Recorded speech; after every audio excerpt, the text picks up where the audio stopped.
This is Job Boss from Dead-Eyed Creek, and you're listening to the Dan Chan Show.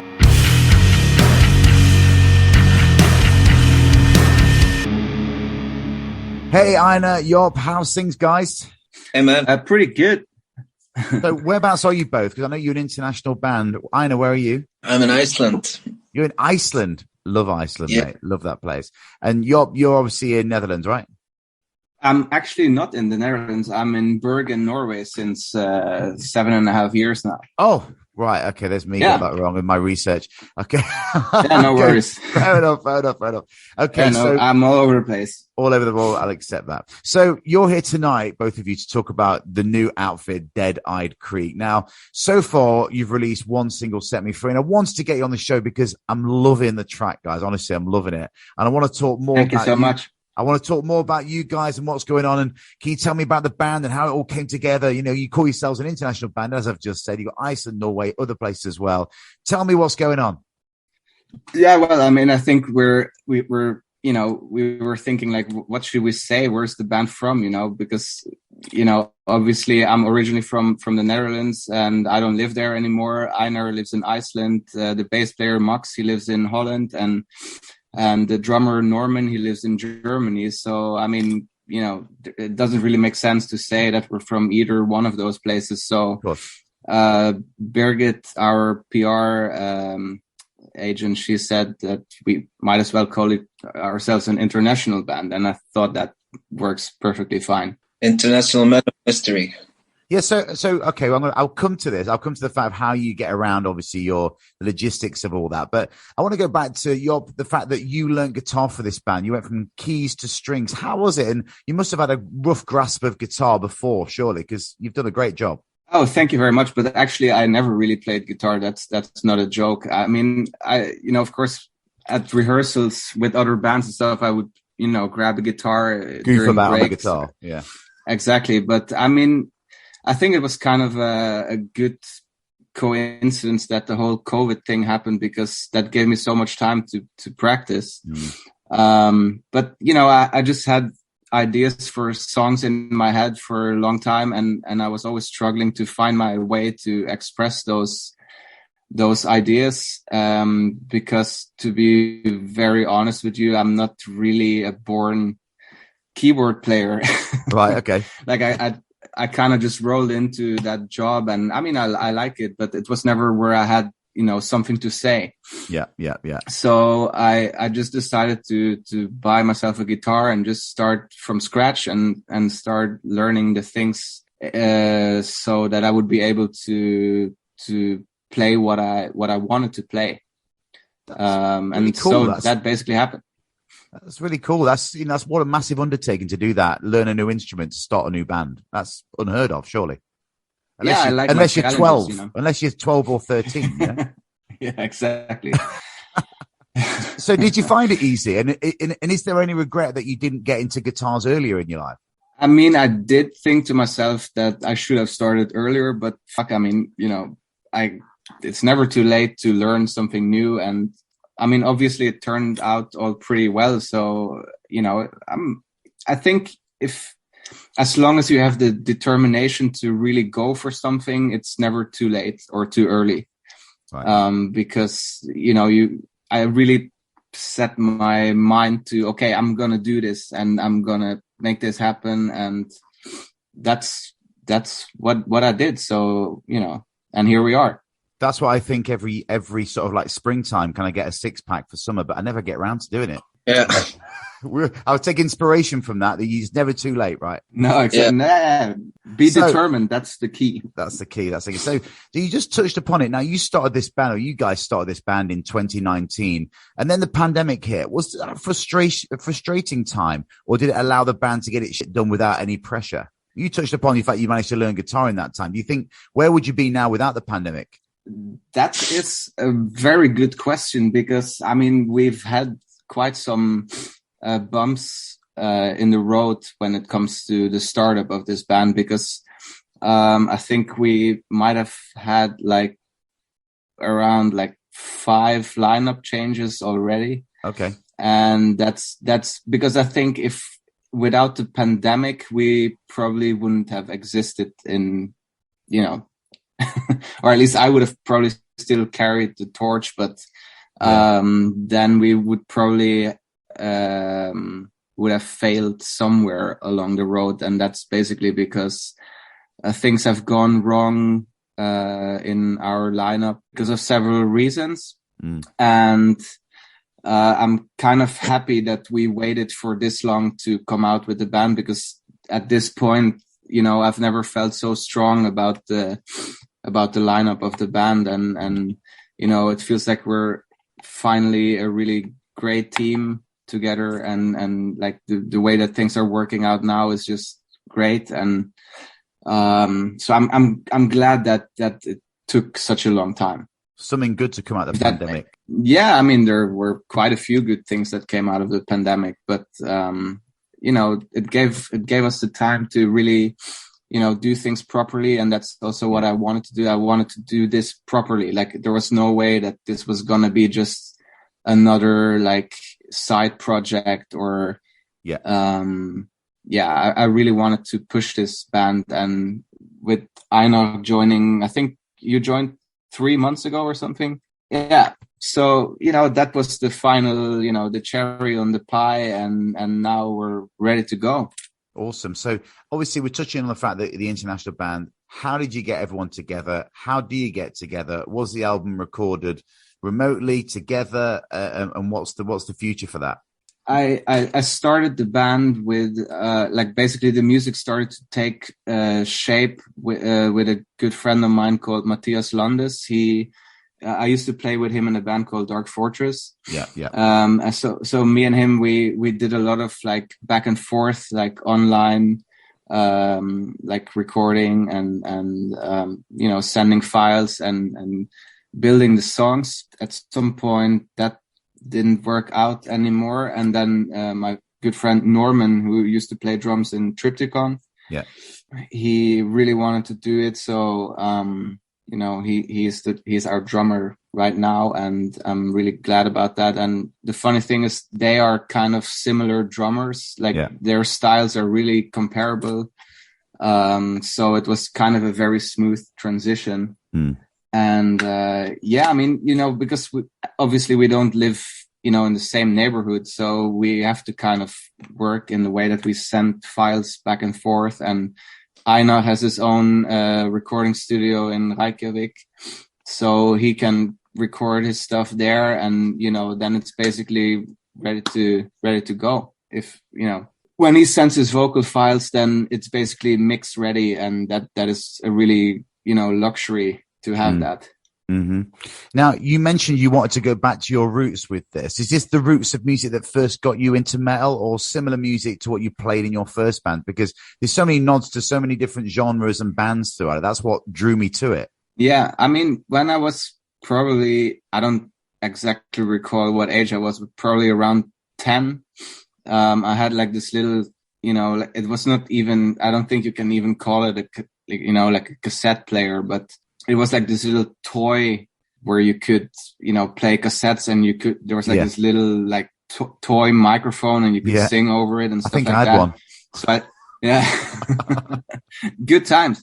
Yeah, good times. Let's see how many listeners know what we're talking about. But, you know, like I took my mom's, I think it was, you know, like some Nirvana cassettes, and I was really, you know, fascinated by that kind of music. And I even did like a presentation at school about Kurt Cobain when I was maybe 11 or something, and I was really fascinated by his, you know, suicide and everything. Like, all these things were so huge for a child, you know, to read those things. And you know, from there, you know, I discovered the other, you know, famous 90s rock bands like Alice in Chains and Soundgarden and stuff like that. And from there, I got a little bit more into metal, but it was always, you know, those bands left such a big mark on my creativity and on my whole life, basically. So that's basically what I mean when I'm talking about the roots of where I come from. Mm. Now, I know you can probably answer this one. Now, you've got 11 tracks recorded and locked in. Tell me what we can expect from the album, because I've heard it's got these monstrous grooves, tragic and beautiful ballads, and everything in between. Tell me about it. Yeah, basically, it's a diverse album filled with songs like "Set Me Free," and more soft songs and more progressive songs. So it's a nice diversity going on the record. Yeah, no, I mean, I could, I don't read, or I don't like to go like through all the websites and read what people are writing, but like the few things that I've seen is definitely that people are at least comparing this single to, I hear a lot of Alice in Chains, and of course the thing is I'm not gonna be shy about, of course not, no. about the references, because I mean that's a huge compliment. The thing is that it won't be only those kind of songs. Of course, it's a good reference. "Set Me Free" is a good reference to what we do, but it's not. There's many things in between and all over the place. So it's going to be a really diverse record, but with a very determined style, I would say. Do you have any themes? It's a certain style, but I mean, and very different. I mean, but what are the themes and what's the vibe of the album? It's basically just an abstract theme of, rock and roll, basically, like dark lyrics on top of dark instrumentation. I get it. So with all this in mind, you got a single out. Are we expecting more singles, and when's the release of the album? Yeah, well, the first question I can answer, because we are gonna release another single in about like 4 weeks, I guess. Yeah. I completely lost track of time by now, but I guess it's in around four weeks. Yeah. Like the record is not entirely finished because, Einar joined a couple of months ago and we're still finishing up some vocals.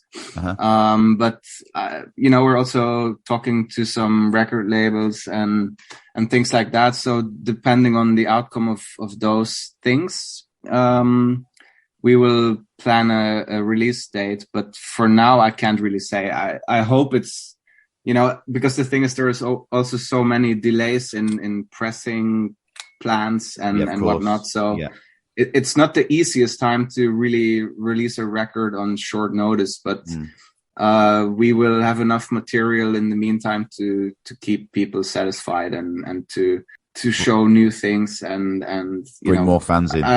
Exactly. That's the main goal for now, to introduce, people in this world to what we're doing and to get people on board, because I'm very convinced that this is a band that people will like, if that doesn't sound too arrogant. No, I understand. I totally agree. And you obviously got the only one track you've got out, which is got an excellent video. Now tell me about getting a legendary music vid director involved.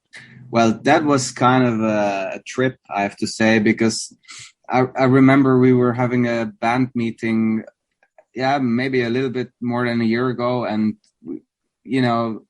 our bass player at that time, he said, we should really get like this big opportunity. Like we have to get like someone, a contact or whatever, that can really get this to the next level. And I'm the kind of person who takes that as a challenge. And I was Googling that same evening and I was like, okay, maybe we can get like a cool music video director to work with us. So I was Googling, I think like the top 10 best rock music video directors, something like that. And I ended up on a page and I was like, oh yeah, Matt Mahern. Yeah. He did like the Alice in Chains Angry Chair video, which is one of my favorite videos. Yeah. I mean, I love that video so much. There was like a link to his website and I went there and there was like a contact form. So I just wrote like a quick email because I thought, okay, this guy's never going to answer to some guy who's in a band that doesn't really exist, but they have some songs and they have plans, but there's nothing to be found on the internet or whatever, what I mean? And So I sent him a track, and he was, I think he answered in 2-3 hours, and he was like, "Oh wow, this is really a great song, and like I would love to work with you." And I was like, "Okay, wow, I didn't see that coming." And then he, I was like, "Okay, but this is probably gonna cost me, like I'm gonna have to sell my house or something to be able to afford a guy like this, And he kept ignoring my question about what it was going to cost, which was kind of scaring me. And it was like, okay, maybe I'm going to get my hopes up, and then he's going to say, okay, this is going to cost you $25,000 or something. But I mean, that wasn't the case, just so you know. No. But he has been really kind, like extremely kind to me and to the band, and he did a lot of extra work and like little things here and there. And I mean, I'm super glad that I got to know him. Like, we have been on the phone many times, like discussing like other things that we could do, or so yeah, that working with Matt has been really, really cool. Nice. Now, just a quick one on this one, and I'm interested. Where did the band name Dead-Eyed Creek come from? From nowhere. Really? Yeah, literally. It doesn't really have a meaning. Like, I sometimes have these moments when I wake up in the middle of the night and I have an idea. Yeah. Like, sometimes I have like a melody for a song or something like that, and then I just have to, not to wake up my wife, I have to go to the bathroom and kind of hum it into my phone so I don't forget it. Classic. Yeah. Yeah. And the name Dead-Eyed Creek was kind of a similar thing. I woke up and I thought, Dead-Eyed Creek. I wrote it down in my phone, and I thought, okay, let's just leave it for now and I'll see what I think about it tomorrow. And then I told it to the other guys, and they were like, "Oh, that's a fucking cool name. Let's use that." And I was Googling if it meant something, and there is a creek in Canada, I guess, that is called Dead-Eye Creek. Right. And that's kind of the only thing that exists, which is also a cool thing, because, to find a band name that means something and that's not used by 20 other bands, I mean, good luck finding something. Absolutely. Now, live-wise, obviously you've not got any gigs or anything set up yet, but when shows do start, what do you imagine a Dead-Eye Creek show to be like? I think that's a really good question, but I think it's going to be very energetic and heavy and captivating. Yeah. What do you think, Einar? Yeah, I think so too. Probably well rehearsed and good. Yeah. And then we'll all have a swim in a creek afterwards. Yeah, sure. A beer. Now, I know that you did your first gig with the Ruins of Beveras back with your other band, which I'm not sure what's the situation with that, but you did your first show after the pandemic in October. I know I'm not sure what the first gig you've done, if you've done any gigs since the pandemic, but how was it after such a break? And was there any anxiousness, nervousness to play a show again? I actually did play a lot of shows through while the pandemic was going on in Iceland. Yeah, because Iceland is completely different. Yeah, and people just at some point stopped caring about it and just came to shows, Yeah. It didn't, of course, it affected the big shows you're used to play, but at least having smaller shows and acoustic ones and stuff like that kept me kicked over. Yeah. What about you, Job? Yeah, you were right. I did my first show with the Ruins of Beveras in October last year. It felt great and weird at the same time, because, like, you want things to be normal, but it's not. But I mean, just to be on stage and to play in front of people was really, it was great to do it again. And I could tell that people really needed that. I felt like people really need to see music. Like, they need to watch shows. Yeah. That's the vibe that I got from it, you know. Of course. You guys aren't shy from the music business. I mean, Job, you famously played live keys with Satyricon. How was it playing with those guys? It was really, you know, like I was 21 when I started playing with them. So, you know, for me being, you know, high school dropout, you know, wanting to do music, and, you know, it was just the best chance I could get at the time. Yeah. And, you know, we did a lot of cool shows, but again, like it was never my thing, you know. It's not my band, and as great as it is to play with a big band like that, it's not as rewarding as it would be to you know, play your own songs live in front of people and see the reaction from the audience to the things that you created. Yeah, I understand. I get that. Because it happens so often that I finish the show and then people come, you know, they come over to you and they say, "Oh, yeah, this album meant so much to me." And I'm like, "Oh, well, that's great." But, you know, I didn't really do much. And that, all those things, you know, because I've always been kind of this session guy. Yeah. And that really motivated me to, you know, create something, you know, with a band, to have, you know, to be part of a band where you can be proud of the things that you created together. Yeah, of course. Rather than having one or two people who, you know, who kind of own the band, and you're, I mean, you will always be somewhat of a sidekick. No, I fully understand that. Now, let's get into what bands are currently doing it for you now. Now, I know Einar, I mean, Iceland's got an incredible metal scene, and it's just small community. Are you part of that community, or what's going on at the moment in Iceland with metal? Yeah, I've been actually a part of that community since I was 15 when I started my band Noise. And we've released 5 records, and so yeah, everybody knows everybody, and it's a good community to be a part of, you know. Awesome city, Reykjavik, love it. And what's the situation with the Ruins of Beveras and any other bands that you guys are currently in?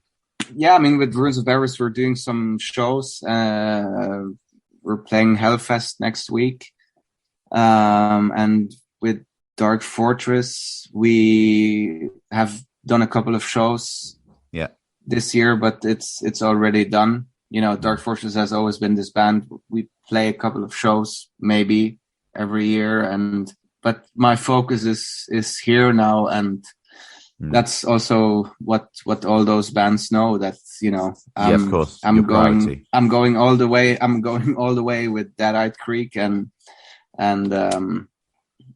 what I can do on the side, I will do on the side. Okay, right. A couple of random questions now. Okay, hope you can answer them. So, what do you think, guys, are the most heaviest riffs of all time? Just give me a couple of ones that come to your head.